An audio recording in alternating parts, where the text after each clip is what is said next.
Enredada tenaz porque no veía por dónde conectarme. Bueno, anoche pasó algo delicado y es que de la oficina del senador Alexander López descubrieron que en el gobierno, uno no sabe quién, el gobierno son todos, se están robando el dinero de las ayudas. Así, directamente lo podemos decir, mucha gente entró a las plataformas y se dieron cuenta que anotando un número de cédula aparecían hasta 48 beneficiarios de auxilios del gobierno con ese dinero. A mí me parece que eso es una tristeza impresionante. Nosotros ya sabemos que este país es muy corrupto, tal vez el más corrupto de la tierra. Ya, digamos, a nivel de percepción lo han dicho otros investigadores en el mundo y grandes casas encuestadoras. Pero cuando alguien se roba el dinero de una carretera, no voy a decir que eso no es grave, ya aquí lo hacen cada rato. Casi ninguna mega obra en Colombia se ha terminado sin un acto de corrupción. Y ahorita les voy a leer los hechos de corrupción que hemos investigado a lo largo del tiempo. Pero digamos que cuando se roban el dinero de una carretera es grave, pero no es tan grave como cuando a uno se le roba el dinero a una persona pobre, a una persona necesitada. Y ese es el caso de lo que está sucediendo hoy. El dinero que destinó el gobierno para las ayudas es un dinero que pagamos todos. Eso no es un regalo del payaso que aparece todos los días a las 5 de la tarde o 6 de la tarde como si fuera un reality show, a sonreír, a poner a los comentaristas de fútbol a transmitir el gol que le vamos a meter al coronavirus. No, ese es dinero nuestro, de nuestros impuestos. Bueno, digo los que pagamos impuestos porque ellos tampoco pagan impuestos. Ese es dinero de los que pagamos impuestos. Ustedes que consumen, que se toman una gaseosa, que se toman una cerveza, que compran un desodorante, etcétera, ustedes pagan impuestos porque el IVA está soportando más del 70% de los ingresos de la nación. Es decir, que el grueso de los impuestos lo soporta es el IVA, el impuesto del valor agregado, que es el impuesto a las ventas que tiene casi todos los productos, menos algunos productos de la canasta familiar. Y eso porque ustedes ya saben, dimos una pelea muy dura en el Senado el año pasado para que no le impusieran impuestos y gravámenes a la canasta familiar, porque ellos llegaron de una a ponerle impuestos a la canasta familiar. ¿Por qué? Porque necesitaban robar. Entonces, de lo que quiero hablarles hoy es de la corrupción. Estos bandidos están robando todo hace muchos años. Esto no es de hoy, ni de ayer, ni de antier, ni de hace una década. Cuando aparecen las tragedias, los corruptos se frotan las manos, se vuelven muy felices. Es más, creo que dentro de su ignorancia son capaces de agradecerle a Dios por esas tragedias. Así como el sicario envolvía en la cacha de su pistola o envuelve el escapulario de la Virgen para pedirle que por favor le ayude a que le vaya bien en ese trabajo y el asesinato le salga bien, los corruptos agradecen a Dios que haya tragedias. ¿Por qué? Porque pueden contratar directamente, esto es sin licitación. Entonces decretan la emergencia, en este caso la emergencia económica, y con las emergencias económicas, entonces lo que hacen es contratar directamente billones de pesos.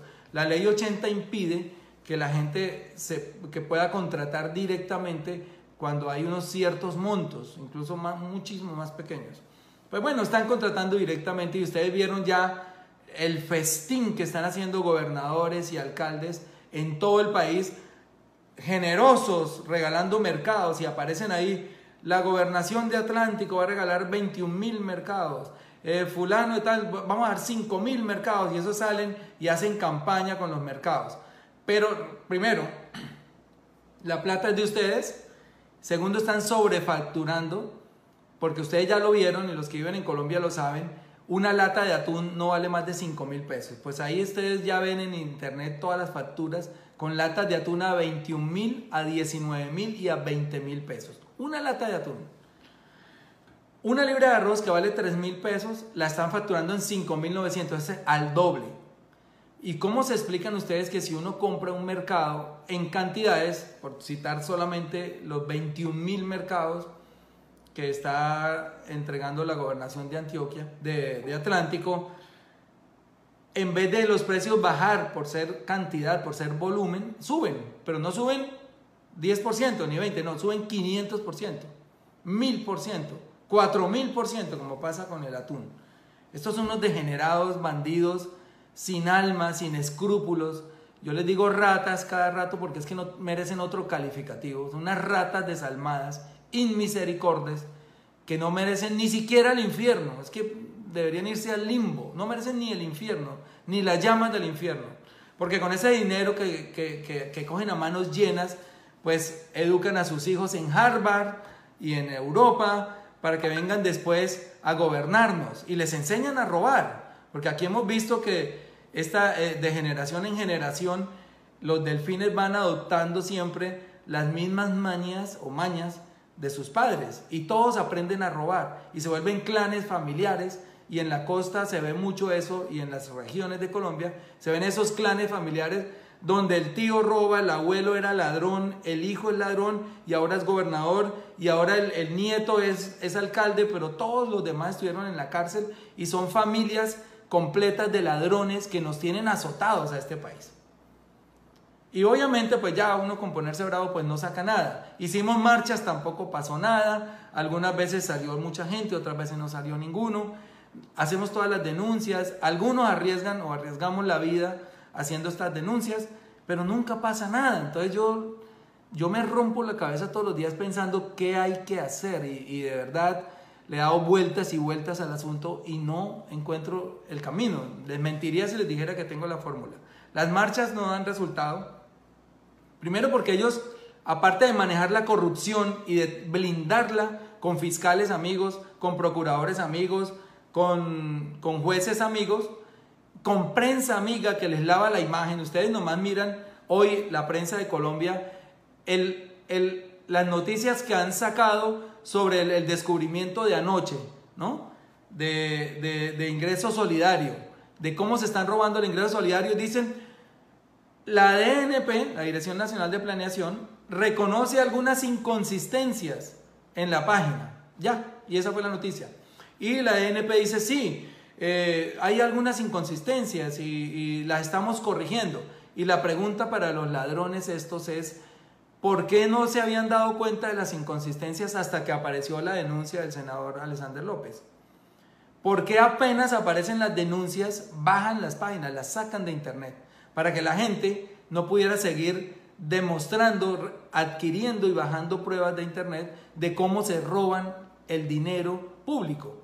Y era muy fácil, había cédulas de muertos cobrando el dinero, había cédulas repetidas, un solo número con varios beneficiarios, y de repente había un beneficiario que tenía la cédula inscrita en Yopal pero recibía la plata en Montería, y bueno, una triangulación terrible ahí. Y después otra persona montó el sistema de transporte con multas, o sea, una persona beneficiaria del programa Ingreso Solidario a su vez tenía un poco de multas en el sistema de transportes. Y lo que uno intuye es que de pronto están descargando esa plata, haciendo que pagan la multa, y eso llevándola de un lado a otro, pero se están robando mucha plata en este país. Pero esto no es nuevo. Esto no es nuevo. Mire, yo hoy les voy a enumerar rapidito. Hoy puse un tweet enumerando la cantidad de robos, porque lo que no nos puede pasar es que nos sigamos olvidando de todos los robos y los ladrones, porque los ladrones siguen en el gobierno, están ahí. Y entonces me acordé del Guavio. El Guavio, una represa que se hizo aquí en Cundinamarca. Yo la conocí cuando a Enrique Parejo González era concejal de Bogotá y yo era su asistente.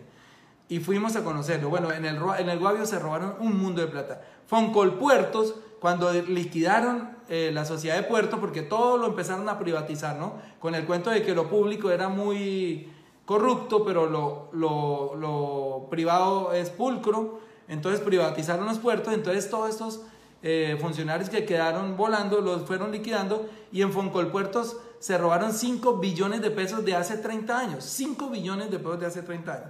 Se robaron el SENA, ahí vimos cómo funcionarios del gobierno de Santos tenían a la esposa y contrataban con la esposa 10.000, 15.000 millones, estoy hablando de un señor Prada. Se robaron Caprecón, se robaron Dragacol. Todos esos nombres que les voy a dar, googleenlos y se dan cuenta de qué se trata cada...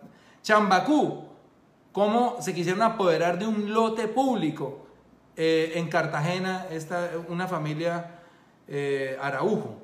El Ejército Nacional, acaban los meses pasados la revista Semana de publicar abundante material para saber cómo se roban muchos generales y altos mandos del ejército el dinero de la defensa nacional. Fedefútbol, Reficar, que es uno de los robos más asquerosos y más grandes que ha tenido Colombia, pues se robaron 14 billones de pesos. Por favor, 14 billones de pesos. La Ruta del Sol, que es todo este entramaje de Odebrecht que hizo que primero la carretera se paralizara. Se estaba contratando por 1.4 billones una carretera a la costa, un tramo de la carretera que va de Bogotá a la costa. Como se descubrió el entuerto de corrupción, ni siquiera lo descubrieron acá, sino en los Estados Unidos, pues la obra se paralizó y esto hizo que entrara en sobrecostos. Hoy hacerla de nuevo vale 10.4 billones de pesos, es decir, 9 billones más. Y sin embargo, los sinvergüenzas que cometieron el ilícito de hacer los sobornos, de sobornar al viceministro, no sabemos a quién es más, porque esa investigación está frenada por los fiscales, tanto Néstor Humberto Martínez como el fiscal actual. Nunca se toca a las vacas sagradas de este país. Entonces, lo de la Ruta del Sol está ahí, casi nos tocó indemnizarlos, si no es porque en el Congreso la bancada alternativa frena un pago de 1.2 billones de indemnización al grupo Sarmiento Angulo y a Odebrecht, pues casi que nos toca pagarles a los corruptos, porque así es que está el entramado organizado. Bueno, entonces les decía, Caprecón, Dragacol, Chambacú, Ejército Nacional, Fedefútbol, Sena, Foncolpuertos, Guavio, Ruta del Sol, la AAA en la que están inmiscuidos los Char de Barranquilla, Agroingreso Seguro, ya de eso hemos hablado bastante, de cómo les regalaban plata regalada, subsidios a los más grandes terratenientes, incluido Álvaro Uribe, que recibió 3.200 millones de pesos regalados de su ministro. O sea, yo nombro un ministro y el ministro me autoriza subsidios de 3.200 millones, pero además le autorizó subsidios a más de 34 aportantes a esas campañas de Uribe y de él mismo. Fidupetrol, ustedes ya saben, Fidupetrol pagó un soborno de 500 millones de pesos para que un magistrado que se llama Jorge Pretelt fallara a favor de una tutela. El cartel de la hemofilia, porque se han empezado a inventar enfermos para hacer pagos desde EPS y IPS ficticias. El cartel del SIDA, todo esto sucedió en Córdoba. El cartel de la chatarra, entonces hacían unas exportaciones ficticias de chatarra y hacían recobros a la DIAN, y en eso ya ustedes saben quién está inmiscuido. El cartel de los locos, también hubo un cartel inventando enfermos mentales para pasarles una mensualidad que no existían. El cartel de la toga, que es lo más triste, porque yo digo, bueno, en una sociedad pues mucha gente es corrupta y se puede corromper mucha gente, pero hay dos personas que yo pido que nunca se corrompan. Por favor, nunca se pueden corromper, ni los periodistas ni los jueces, porque mientras los jueces sean pulcros, sean honestos, pues se puede corromper el que quiera, pero allá cuando llegue donde el juez lo va a condenar. Pero cuando el juez se corrompe, ya no hay nada que hacer, y ese es el caso de Colombia. El cartel de la toga, pues simplemente varios magistrados, para no llevar a la cárcel a un poco de parapolíticos y de corruptos, les decían 2.000 millones, 1.000 millones, consignen aquí y los salvamos. Y no los llamamos a juicio, o les precluimos los casos, o los embolatamos, o los hacemos que se precluyan por falta de pruebas, etc. El cartel de la toga, 5 magistrados en este momento inmiscuidos ahí, y nada menos que esta es otra de las paradojas de este país, que el fiscal anticorrupción. Para los que no saben, porque sé que hay mucha gente del exterior, el fiscal Néstor Humberto Martínez nombra al zar anticorrupción. O sea, el fiscal anticorrupción de Colombia, y el fiscal anticorrupción de Colombia era el que mediaba entre los zampones y los magistrados para cobrar las coimas. Y lo pillaron, la DEA lo pilló en Miami, en el Dolphin Mall, y le grabó la llamada sobornando al gobernador de Córdoba, que está inmiscuido en todos estos carteles que le nombré, el cartel del SIDA, el cartel de los locos, etc. Y lo grabó y lo llevaron a la cárcel. Está preso en Estados Unidos. El fiscal anticorrupción de Colombia, que se supone debería ser una lumbrera ética, un faro moral, etc., pues era más corrupto que cualquiera. ¿Pero qué lo nombraron? Porque les iba a ayudar a robar. Bueno, la zona franca de Mosquera, que son unos lotes muy baratos porque eran de zona rural, según el POT,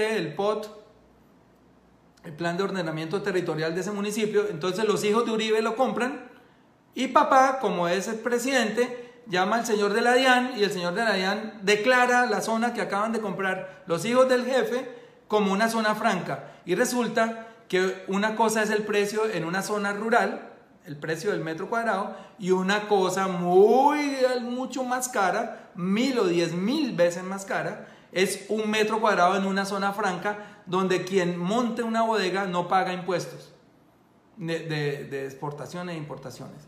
Ese fue el famoso caso de la zona franca de Mosquera. Los recobros de la DIAN que se dan cada rato, las chuzadas del DAS que se dieron durante el gobierno de Uribe. Chuzaron a magistrados, chuzaron a periodistas, chuzaron a opositores, etc. El hacker Sepúlveda, que estaba espiando el proceso de paz, yo lo llamo acá hacker Andrómeda. La Yidis política, que consistió en que 2 ministros le compran los votos a unos congresistas que se llaman Yidis Medina y Teodolindo Avendaño para que voten a favor de la reelección presidencial de Uribe. Pues con esos 2 votos, el presidente Uribe va a un segundo periodo. En Colombia estaba prohibida la reelección presidencial, la ganan con esos 2 votos corruptos, los 2 ministros van a la cárcel y Uribe no sabía, nunca sabe nada. Sin embargo, él por cortesía, pues obviamente no va a dejar ya a los ministros con los votos comprados. Él por cortesía pues se presenta a una nueva elección y gana y se vuelve nuevamente presidente. Y eso que iba para un tercer periodo, sino que lo detuvo la Corte Suprema de Justicia, la Corte Constitucional. Bueno, eso fue la Yidis política.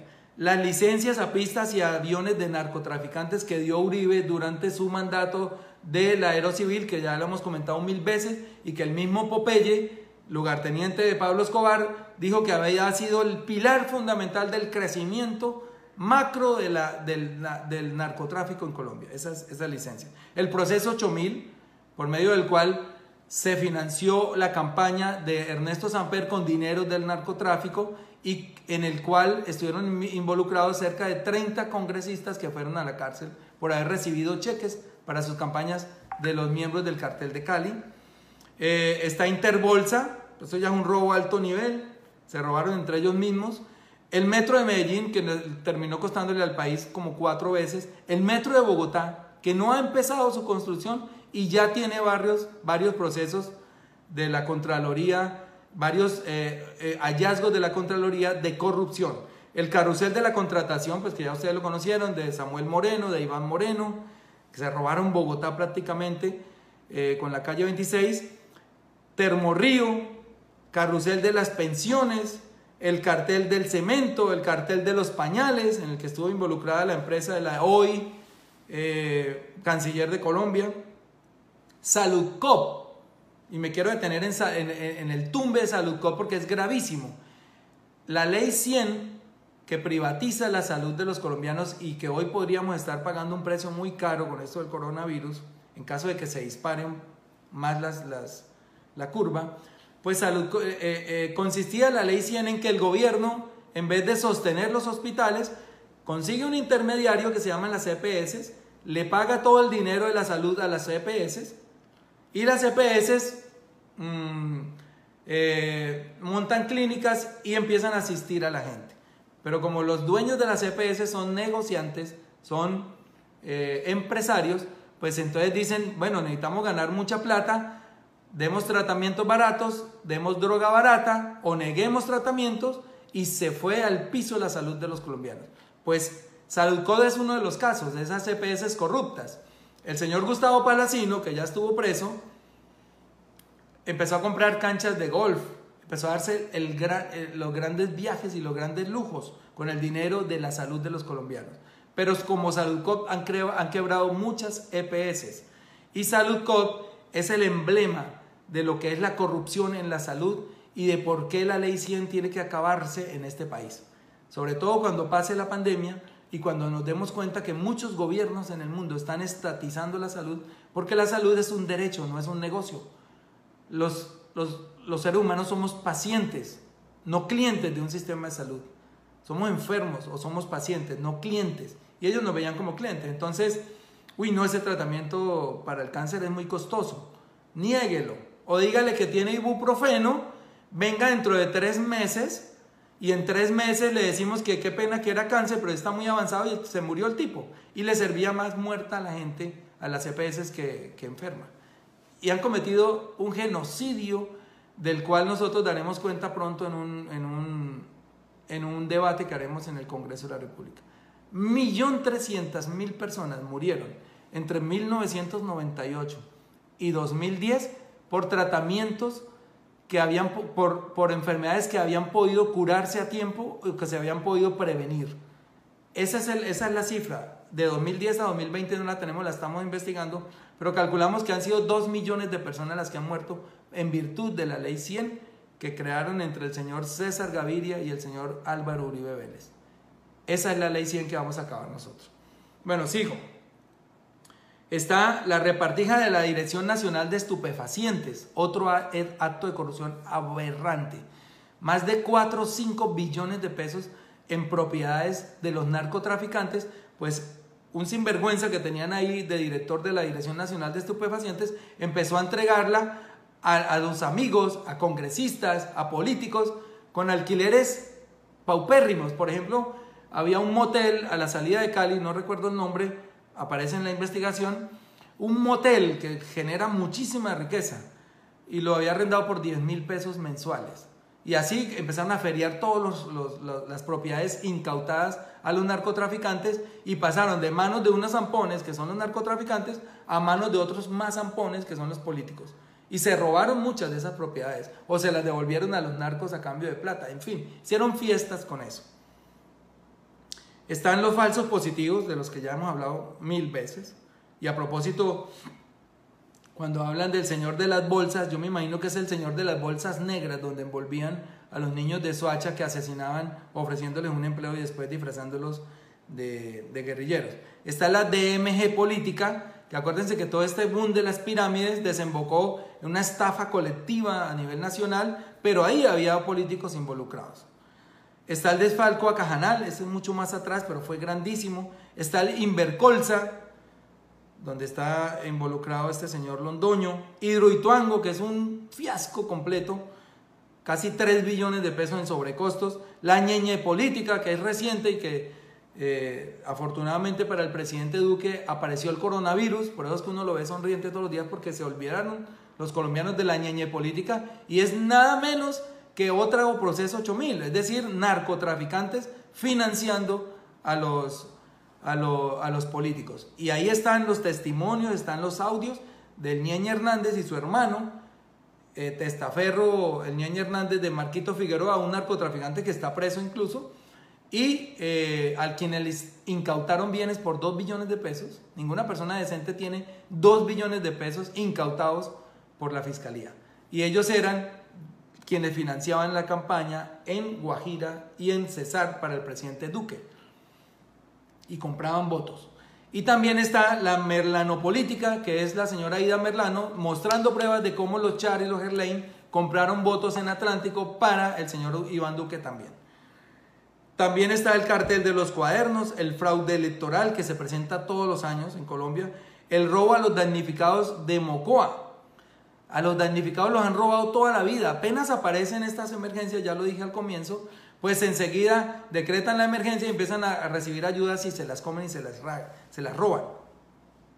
Han robado a los damnificados del eje cafetero por el terremoto, a los damnificados de Armero, a los damnificados por las inundaciones de 2012. Está la estafa Colpensiones, los Juegos Nacionales de Ibagué, que el alcalde de turno, que incluso fue preso, no terminó los escenarios porque se comieron la plata. Está el robo a los recursos de la paz. Aquí hubo varios países que donaron dinero para la implementación de la paz y esos recursos se los estaban robando también. Bueno, están los baldíos que están cayendo en manos de los grandes portentados de este país, baldíos en la Amazonía y en Guainía, que por ley solo podrían pertenecer a una familia, pues muchas familias aparecieron vendiéndole a una sola persona y hoy ese señor tiene 13.000 hectáreas de baldíos y los baldíos de la nación eran para los campesinos, para hacer la reforma agraria que tanto hemos hablado. Están los bonos Carrasquilla, los bonos de agua, que consistió en un endeudamiento a los municipios por parte de unas empresas que estaban lideradas por nuestro actual ministro de Hacienda. Estaban los volardos de Peñalosa, bueno, y de Peñalosa una cantidad de cosas. El robo a la Universidad Distrital, que es reciente. Todo esto que pasó con los 12 apóstoles, que fue casi el inicio del paramilitarismo, la venta de Telecom, etcétera. Pero el robo más grande que ha habido es el de 6 millones de hectáreas a los campesinos de Colombia. Hoy, Día de las Víctimas, hay que reconocer que los campesinos fueron despojados por muchas de las personas que están hoy gobernando. Y esas tierras no se las han devuelto. Y en virtud de la ley de tierras, pues quienes se atreven a reclamar sus tierras, robadas a sangre y fuego por el paramilitarismo, pues son asesinados. Son los líderes sociales. Líder social de restitución de tierras que levanta la mano o que va y reclama su tierra es líder social que es asesinado. Ese es el modus operandi de la corrupción en Colombia. Entonces, la lista que tengo es de más de 100 casos de corrupción en los últimos años. Cada caso de corrupción es un mundo de dinero y todo ese dinero pues lo invierten ellos nuevamente en hacer campañas para sostenerse, para volver al Congreso, incluso para llegar a la presidencia de la República. Entonces yo les pregunto siempre, y perdónenme porque yo era el que debía dar la solución, ¿qué vamos a hacer? ¿Dejamos que sigan robando? ¿Nos hacemos los locos otros 200 años? ¿Qué es lo que ha pasado? ¿Repetimos el cuadro de pusilanimidad de nuestros padres que nos entregaron un país violento y corrupto y se lo entregamos así a nuestros hijos? ¿O luchamos? Yo opto por luchar. Hay que hacerlo porque es degradante saber que ante sus narices, ante sus ojos, pasa la corrupción y no haces nada. A mí me parece que eso nos debería quitar el título de dignidad, por lo menos. No podemos seguir mirando pasar la corrupción. Obviamente es difícil. Estamos hablando de un entramado, una mafia muy compacta, una mafia que tiene fiscalía, una mafia que tiene procuraduría, una mafia que tiene contraloría, una mafia que tiene el ejército para amedrentar al que ose levantarse contra el Estado. Acaban de comprar 8.000 millones de pesos en tanquetas para el SMAT. Aquí en medio de la crisis del coronavirus lo acaba de denunciar también otro senador, Wilson Arias. 8.000 millones en tanquetas. ¿Por qué? Porque tienen miedo, porque saben que están agarrados, que ya los pillamos. Y entonces va a salir la gente a protestar, pero ahí viene el garrote y las tanquetas y los disparos con armas no convencionales, pero que matan como mataron a Dylan Cruz. Entonces la pregunta es, ¿qué carajo vamos a hacer contra ese muro de corrupción tan compacto que tienen? Porque ellos sí están unidos, los corruptos sí están unidos, tienen todos los poderes cooptados, incluso la registraduría, el Consejo Nacional Electoral para robarse las elecciones, tienen jueces, ya vimos el cartel de la toga, tienen el ejército, tienen todo, tienen todos los poderes, son de ellos y ellos se unen. Ustedes vieron que cuando Petro iba a ganar, porque este señor Duque no llenó ni siquiera un parqueadero, nunca vi una manifestación de Duque llenar un parqueadero, no llenaba nada. Le llenaron las urnas de votos corruptos, eso fue lo que le llenaron, y de votos comprados. Pero cuando Petro ya iba a ganar, ustedes vieron que enseguida todos los partidos, incluido el Partido Liberal, que eso sí me dio mucha tristeza porque yo milité en el Partido Liberal. El señor César Gaviria, el señor Pastrana, el señor Uribe, que se habían odiado los años anteriores y se habían dicho hasta mico, terminaron unidos en la misma campaña. Porque ellos saben que todo esto que estamos diciendo es verdad, que todos estos 100 actos de corrupción, por no nombrar 1000, ellos están inmersos, inmiscuidos en cada peso que se han robado. No nombré ahí todo lo que se robaron en el Cerrejón, en la venta del Cerrejón 2 veces. Todos estos expresidentes y todos estos políticos se unen al final porque para ellos lo más importante es mantener esa unidad porque es la que les garantiza la impunidad. Sin impunidad no son nada. Y un tipo como Gustavo Petro o un tipo con pantalones como, no sé, bueno, no voy a empezar a nombrarlos a todos, seguramente los manda a la cárcel. Y por eso es que se unen a difamarlo, se unen los medios de comunicación que comen de esta corrupción, porque los medios de comunicación pues reciben pautas millonarias, 2, 3 billones en cada gobierno en pauta. Y obviamente pues como están comiendo del gobierno pues no pueden hablar mal del gobierno. Ahí acaban de echar de la revista Semana a Daniel Coronel. ¿Por qué lo echaron? Pues porque estaba hablando mal del uribismo y uribismo es el que está en el poder, entonces llaman a la revista, venga de revista, nosotros le estamos invirtiendo a ustedes tantos miles de millones al año, pero nos están dando mucho palo, o saca a ese columnista o no mandamos más pauta. Así funciona la política en Colombia.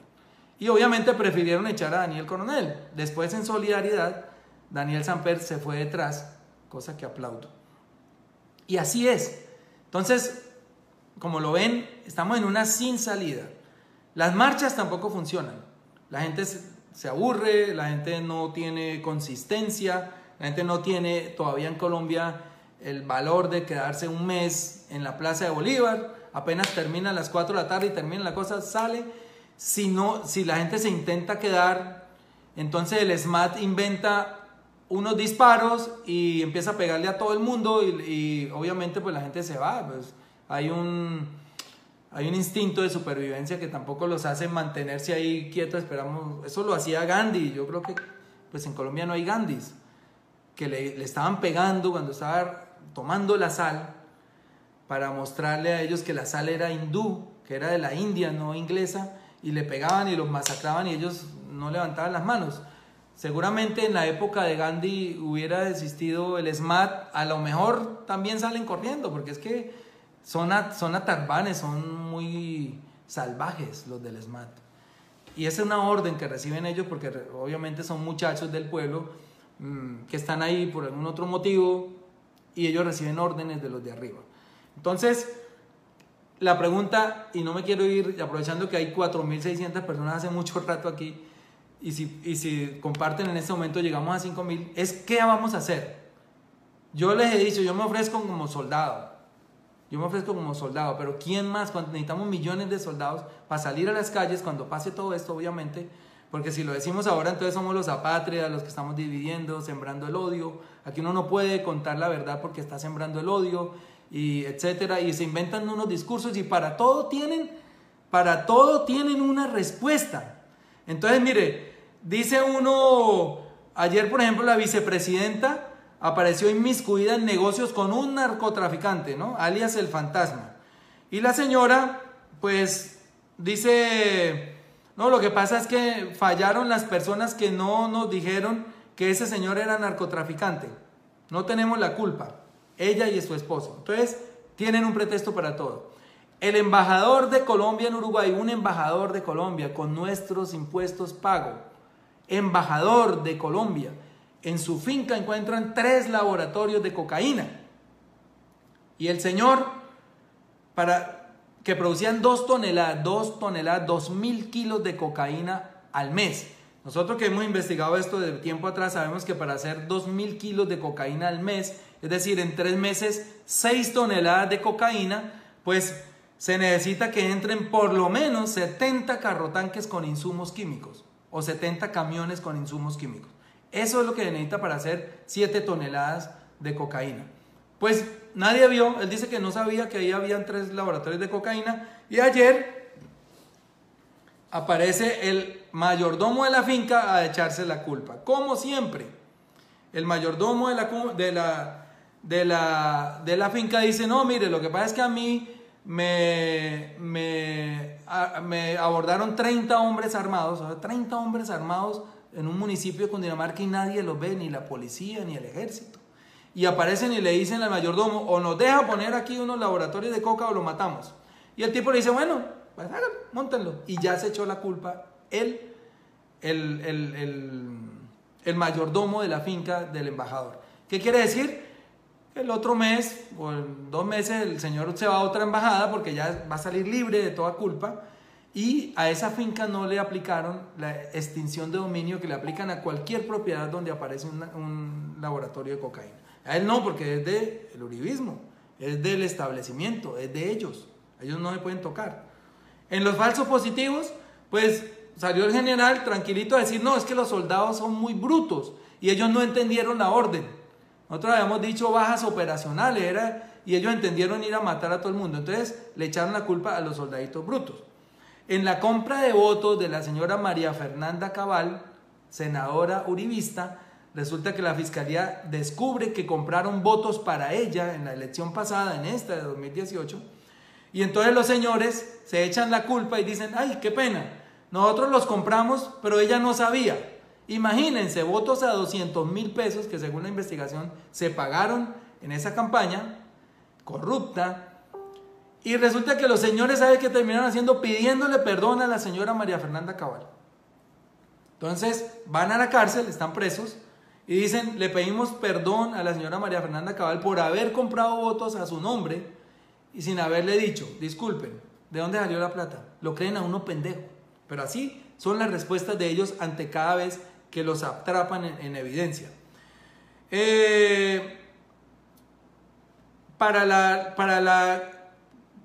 respuesta para el acto de corrupción que descubrimos anoche fue, hay unas anomalías en la página, no las habíamos descubierto, qué pena, vamos a cambiarlas y pusieron a trabajar los ingenieros seguramente a limpiar todo ese sistema, porque nosotros vamos a estar cotejando esas listas y obviamente pues les dañamos el tumbe parcialmente, pero lo vienen haciendo de años atrás. Por eso apenas llega el coronavirus, el gobierno muy bonachón sale y dice, vamos a darle 10 billones de pesos a familias en acción, a jóvenes en acción y al programa adulto mayor. Y esas bases de datos son las mismas que anoche descubrimos que eran corruptas. O sea que eso se vienen robando la plata de esos programas hace muchos años. Esos programas llevan décadas, 2 o 3 décadas. Hace muchos años se vienen robando ese dinero. A Colombia se la están robando, amigos, amigas. Lo digo hoy sin ánimo, sin tono beligerante. Y es una tristeza que lo permitamos. Y es una tristeza que elijamos estos corruptos. Ya sé que ustedes ni siquiera tienen la culpa. Porque antes el dicho era, ¿por qué no eligen bien? La gente elige bien. Lo que pasa es que la registraduría se roba también los votos y le pone los votos a los mismos corruptos de siempre. ¿O ustedes creen que la gente votaría masivamente por uno de estos corruptos que hemos nombrado? Yo no veo de dónde sacan votos. Yo no veo de dónde un ñoño Elías sacaba 180,000 votos, por favor, comprados. Yo no veo que ñoño Elías tenga un nombre y una reputación suficiente como para acceder a una votación tan magnífica. No, comprados. Yo lo he dicho allá en el Congreso, que ya les cuento que nos vamos a reunir la otra semana. Yo lo he dicho y lo dije un día, más de la mitad de los que estaban acá sentados conmigo compraron su curul y eso ellos lo saben y ellos saben que es cierto. Entonces la tarea, cuando yo les pregunto qué hay que hacer, es muy sencilla. Bueno, no es sencilla, pero digamos la solución es sencilla, la tarea es difícil. La solución es, vamos a elegir un congreso muy decente para 2022 con 50 o 55 nombres que existen esos 55 nombres, incluso el mismo Daniel Coronel si se quisiera lanzar, el mismo Daniel Samper, no me importa que ellos sean de centro y yo de izquierda y el otro de derecha, pero hay gente decente realmente en este país, un Pirri, no sé, hay gente que ha luchado contra la corrupción y que merecerían un voto, Ariel Ávila, que es un muchacho muy juicioso en este tema de denuncias contra la corrupción. él es de la Fundación Pares.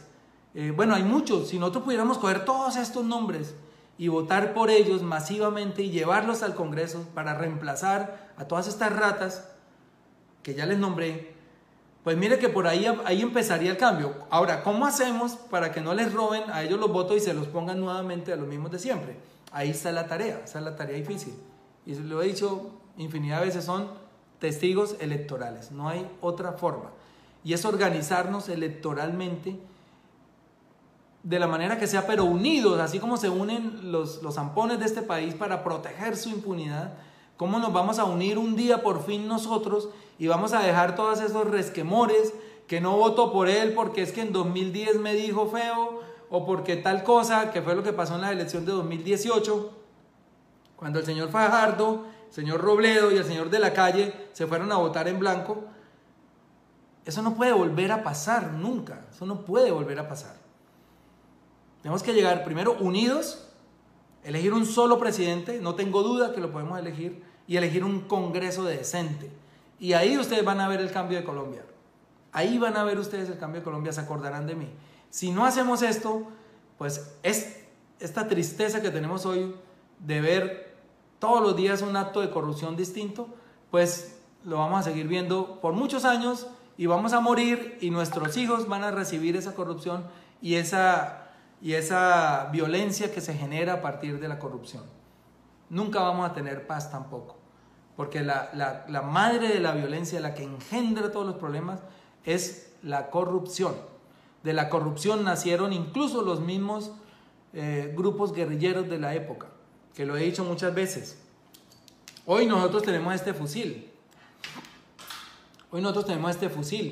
Y con esto yo le disparo a los corruptos todo el día. Pero yo en esa época no tenía redes sociales. Y no estoy justificando pues la aparición de grupos guerrilleros. Yo seguramente no sé, siempre me he hecho esa pregunta si a mí alguien me hubiera propuesto cuando joven estar en un grupo guerrillero, tal vez lo hubiera hecho, tal vez no estoy muy seguro de esa respuesta. Pero hoy sí tenemos un arma y todos ustedes los que están viéndome ahí, esas 5.495 personas tienen en su mano un fusil. Un fusil de redes sociales. Aquí se hacen denuncias, aquí se pone en la picota pública al corrupto, aquí se hace control social. Y entonces nosotros hoy obviamente no necesitamos de una revolución armada, ni necesitamos una revolución violenta, pero la podemos hacer una revolución pacífica, pero creativa. Disculpen, que me secó de tanto hablar la boca. Entonces, bueno, quedamos en eso. Vamos a seguir taladrándoles. No nos dejemos... Que yo siento que en medio de estas pandemias, y eso yo he estado leyendo la historia que ha pasado políticamente en otras épocas cuando ha habido pandemias, y resulta que los líderes, ya sean alcaldes, gobernadores o presidentes, pues cohesionan, ¿no? Porque como la gente tiene miedo, cohesionan a la gente y suben su popularidad. No me preocupa que el presidente suba su popularidad, me preocupa es que se robe los recursos. Y eso, digamos que aletarga o retrasa un poco, digamos, la agenda de la revolución pacífica que estamos proponiendo. Porque ahora va a salir fortalecido, va a decir que gracias a él no murieron 5.000, sino 3.000, y que como él salía todos los días a hacer un reality show y a cantar los goles contra el coronavirus, pues que por eso fue que el país estuvo cohesionado. Y bueno, va a salir muy popular el presidente, no importa, porque apenas pasa el coronavirus tenemos que volverle a caer con la ñeñe política, que es lo más reciente. Y tenemos que insistir también en los procesos que tiene Álvaro Uribe en la Corte, porque están a punto, ya tienen indagatoria. La Corte va a tener que pronunciarse pronto sobre esos casos en los que está involucrado de falsos testigos y de las masacres en las que ya está involucrado y a las que ha sido llamado por las Cortes. Y también tenemos que saber qué va a pasar con los 12 apóstoles, con el hermano del presidente que estaba preso, lo liberaron por vencimiento de términos, y es un caso que también está para juicio, ya pasó toda la etapa sumarial. Entonces vienen casos en donde tenemos que estar ahí unidos, yo ya no llamo la izquierda ni el centro ni nada, simplemente los decentes de un país. Quitémonos el rótulo que nos queramos poner ideológicamente, pero los decentes de un país, sean de donde sea, tienen que estar unidos, por favor y por fin, para poder dar esta batalla contra los corruptos. Es la batalla que nos queda por ganar, la batalla que nos queda por ganar, porque en la medida en que eliminemos la corrupción, pues vamos a liberar al país de muchos males. Vamos a poder implementar la paz, vamos a poder invertir en educación, vamos a poder invertir esos recursos en la salud, vamos a poder tener carreteras para nuestros campesinos, para que saquen sus productos, vamos a poder reparar a las víctimas, en fin. Eso es lo que les quería decir. Ahí saludo a algunos ya de ida, a David Aguilar, a Gis, ¿no es qué? Juan Figueroa, Rafael Uribe Ochoa, hola Rafita, a Eddie, a Ana Sacristán, les deseo muchas gracias, les doy muchas gracias por haber estado en este chat, en este live. Por favor compartan, a Tito, a Gabo Zavala, compartan para que muchas personas vean esto, para que sigamos insistiendo en que a este país hay que cambiarlo, y la manera es unidos todos y de forma creativa y laboriosa, ¿no? Ya les dije que hay que hacer esto de los testigos electorales. Bueno, Ricardo, a todos, muchas gracias. Dávila Hernández, nos vemos. José Acuña, todos, mil gracias por su presencia. Hasta luego.